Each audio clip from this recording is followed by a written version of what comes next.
ก่อนครับเด้ออันกองบุญเด้อพี่น้องเจ้ากองบุญเด้อผู้ที่มีกองบุญกับจับกองบุญเด้อเอาคนสิถวายได้นี่เนาะถวายต้นก่อนเอามาถวายต้นก่อนได้ฝ่ายแล้วมาบอกได้พวกโตที่เตียงด้วยดิอันต้นเราพระพุทธเตรียมมาขอมาเลยให้คนถวายต้นนี้ก่อนเอาท่านครับ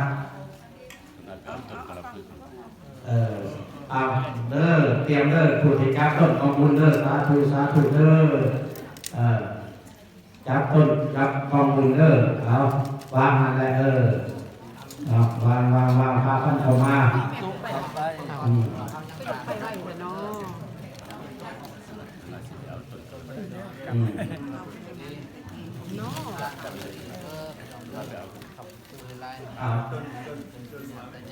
จับเด้อเน้นหลวงปู่เน้นจับพาเขาเด้โยมมาเด้อผู้ใดมีตนเนี่ยรถยกขึ้นมาเด้อ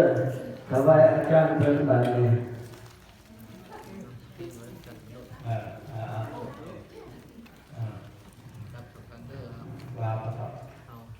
อาจับบัดข้าพเจ้าอโมทนาอังกันเด้อเด้อสา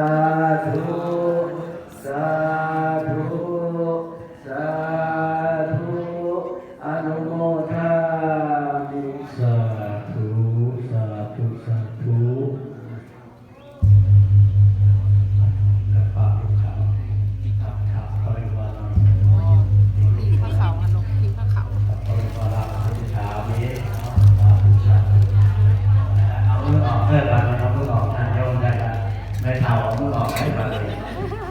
จับเมียนเนาะแล้วเมียนเป็นคนใส่เลยวันนี้เลยบอกแบบของบุญก่อนแบบของบุญก่อนป้าเป็นก่อนป้าอาบาติกาเช็คก่อนนักเช็คเลยอาบาติกาใช้เวลาบ่อยถ้าจะเตรียมฟังเสียงฟังธรรมเด้อนะโมตัสสะภะคะวะโตอะระหะโตสัมมาสัมพุทธัสสะนะโมตัสสะภะคะวะโตอะระหะโตสัมมาสัมพุทธัสสะนะโมตัสสะภะคะวะโตอะระหะโตสัมมาสัมพุทธัสสะพรหมจารโอกาธิปติสัมปติกะอันสริอธิวรังอายาจาภะสัตติกาสัตตปราสคาสัตติกาเทเสตุธัมมังอนุกัมปิมังสัสสัง